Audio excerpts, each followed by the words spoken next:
The great Athanasius, both the toast and the bane of all patristic scholars. Athanasius is not, you'll see as you read, a kind voice, sort of a patristic era Martin Luther who just bashes all the heads together that he can find. And yet deeply inventive. Not, I think, the great brain, the great mind that Origen is, or that, say, Gregor of Nazianzus or Gregor of Nyssa are, or certainly not Maximus. But Athanasius, his concerted effort to ask a particular question that will give shape to everything else that comes after him in Christian history, really. So we'll get to that first. Just a bit about context to begin with. This is post Edict of Milan. You read Edict of Milan as the 325 edict that ends the persecution, especially of Diocletian. That was the sort of one emperor back. It's not the first edict, but it's the big one. It's Constantine's big edict that changes the place of Christianity from being the outlawed religion that could get you killed to the official religion of the emperor, of the empire. Constantine himself may not have been a Christian even up until his deathbed, but his mother, Helena, was. And it's largely because of her that the persecution was ended. When the persecution ends, you begin to get new tensions come into the surface within Christianity. And this especially happens in the Diocese of Alexandria between Bishop Alexander and a priest named Arius. And it's because of these theological tensions between these two and arguments between these two that you get your main ecumenical council called. It's not actually the first. There are a few that are happening, one back in the 3rd century and then one just before this one. But this is the first of our main ecumenical councils. This is the Council of Nicaea in 325. So it's the second actual ecumenical council in 325, but it's the one we look back to. Now, I'm not going to go into great details about the council itself. You can read that history in your text. What I do want to note, though, are the ways that it is, first of all, the particular Christological question. If you think of sort of the era of toleration begins, it's now possible, or even sort of Christianity is a powerful voice within the empire. And now you have these exegetical questions, say, about how do you read Philippians chapter 2? How is this one whom Christians worship and are baptized into both in the nature of God and in the nature of a servant, as Paul says there? How do we sort that language out? Especially when liturgies are happening where Christians are saying prayers to Jesus. They're saying prayers to Jesus. They're saying prayers to God. They're saying prayers to the Holy Spirit. They're praying to the angels. They're praying to the blessed cross. So you get this council to gather together and say, how is our language working? What they affirm universally, what the bishops and the theologians of the council affirm universally, is that the one who created the world is the one who redeems the world. God's creation and God's redemption of the world happen. They're acts of God that happen through the person Jesus. But beyond that, you get these splinterings. You get these real distinctions. What I want to suggest to you is that it's probably not most helpful to think of Arianism as a Christological controversy, but as a Trinitarian controversy. Because if we ask it as a Christological controversy, and you'll have sort of seen these sorts of readings implied in Arianism, or whether you're just talking about reading Paul in the New Testament, the sort of the primary question becomes how divine do you think Jesus was? Put him on a scale. This isn't what Arius was up to, and this isn't what Athanasius was up to in their debates. What they were really asking, I think, is a Trinitarian question. How much space for difference is there in the being of God? Now, we saw Origen wrestling with this, and Origen suggested that we might need words like hypostasis for the different for the distinctions in God, for the differences in God. He also said ousia. He sort of uses his thing. Sort of maybe there are three different essences, and he did that by subordinating one to the other. Again, it's complex with origin, but that's basically what he does. He says there's the sort of the Most High God, and then there are the two members of the Trinity that rank under the Most High God. Well, Athanasius is going to mess with this, and he is going to ask what I take to be the single most important question for him, which is not the one I've written here. We'll get to that in a second. The question that begins to frame the era around Nicaea is God, if God is incarnate in Jesus, if the creation and redemption of the world happened in Jesus, and Jesus is the incarnate one who was with us in these last days, does that mean that God is less one than we thought? And Origen kind of says, yeah, God's a little less one than we thought. Or is the Son less God than we thought? And this is Arius. Arius is trying hard not to make Origen's subordinationist mistake. So what he says is, yes, the one we call Father, the one Jesus calls Father, that is God. And Jesus is not. The Son is the firstborn of all creation, but not the eternal God. There was when he was not, Arius says, meaning he doesn't go into the depths of eternity with the Father. So it seems like we've got to choose: is the Son is God not entirely one? Origen sort of says, or is the Son not entirely God? Arius says. Athanasius is going to want to say both. Nicaea is going to want to say both. And when Nicaea says both, by inventive uses of these words that we've already started to see, homoousion and hypostasis. Remember, hypostasis Origen tries out, but he means really the same as ousia. So Origen can say there are three hypostases in the Trinity, but he's not going to say that the Trinity is one ousia, because he's like, you just said this, you just contradicted yourself in what you said. There's three beings, there's one being. Well, Nicaea says, what if we make ousia into the word being and say there's only one of those in God? They're all of the same being. So the Son is homoousian to patri, of the same substance as the Father.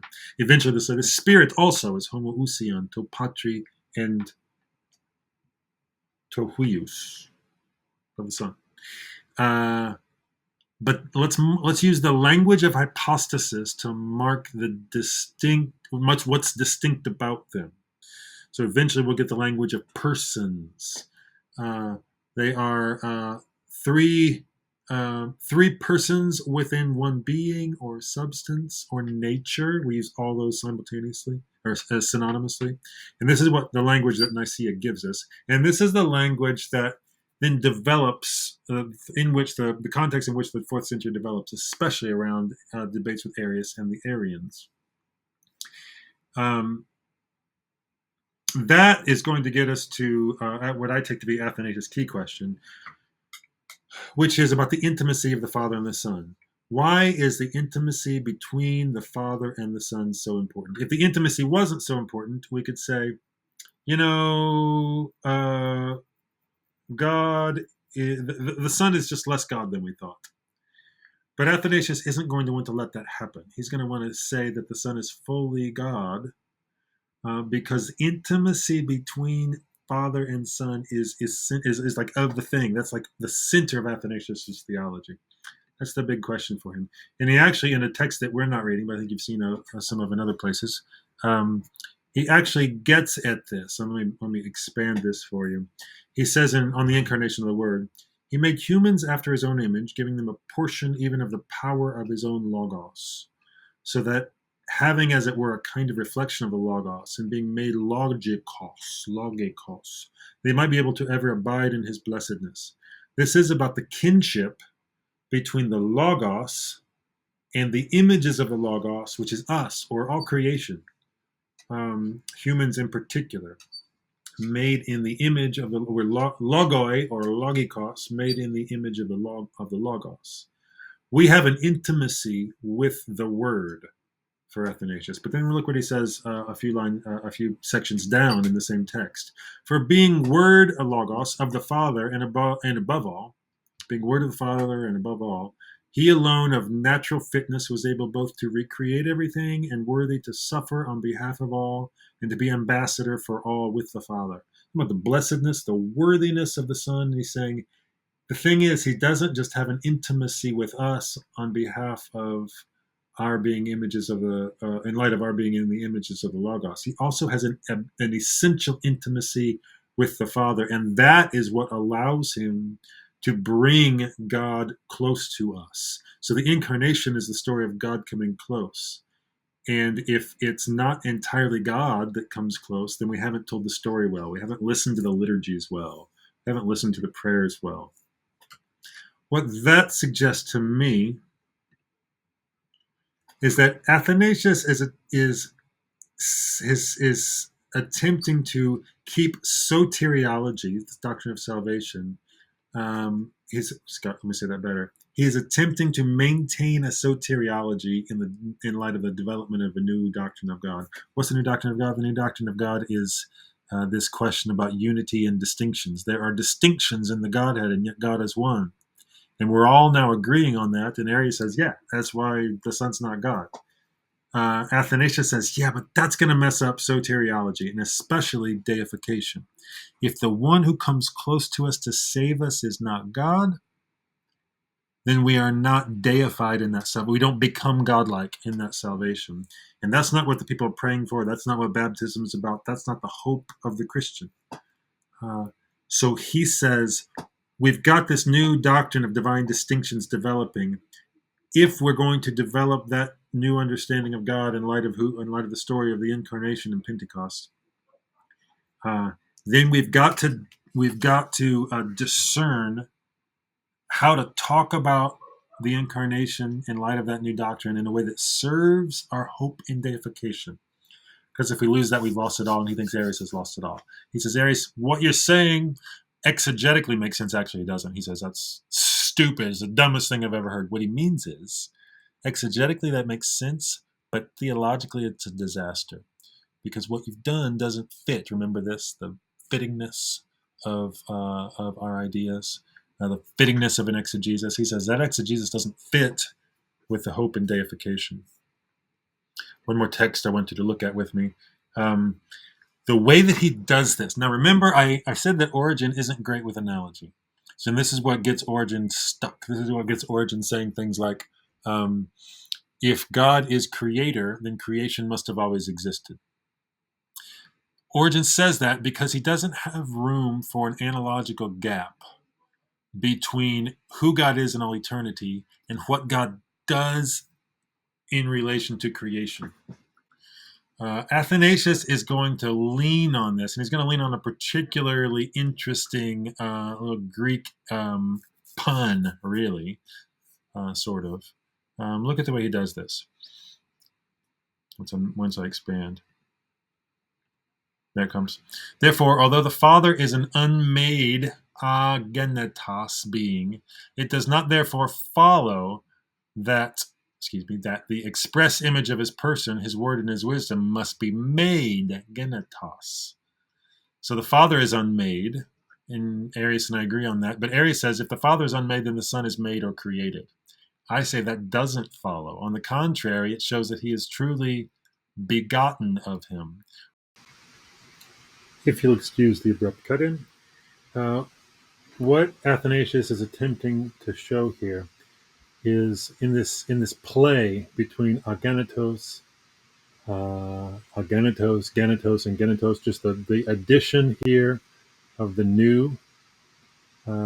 This is, of course, the alpha privative, so unmade, or uncreated, made here. The next one and the final one is begotten, without the alpha privative, so genetos. What he's attempting to show here is an analogical difference between procession and creation. So what happens in the Godhead is like, but also unlike what happens in creation. This is the part that he thinks Arius gets confused. So see if you can follow the movement that he makes here. The Father is agenetos. The Father is unmade. The Father is also agenatos with the double nu. The Father is unbegotten and unmade. The Son is unmade or uncreated, but begotten. Creation then is in the image of the one who is begotten, but now it is made. So the Son is unbegotten. Sorry, the Son is begotten and not made. Creation is made. You wouldn't really say begotten. We don't use that word, but the image of begottenness that you have in creation, that is the creation, the making of creation. So what he's trying to do here is he's trying to show analogical connection between the way that creation comes forth from God and the way that the Logos comes forth from God. They're not the same. The Son, the second person of the Trinity, is not the firstborn of all creation. That's the Arius line. It's the mistake. What he says instead is the procession of. He doesn't use that language, but what he's getting at is the begottenness. There we go. The begottenness of the second person of the Trinity is that image in which is contained the issuing of creation itself. So that analogical difference makes all the difference for Athanasius in his argument with Arius.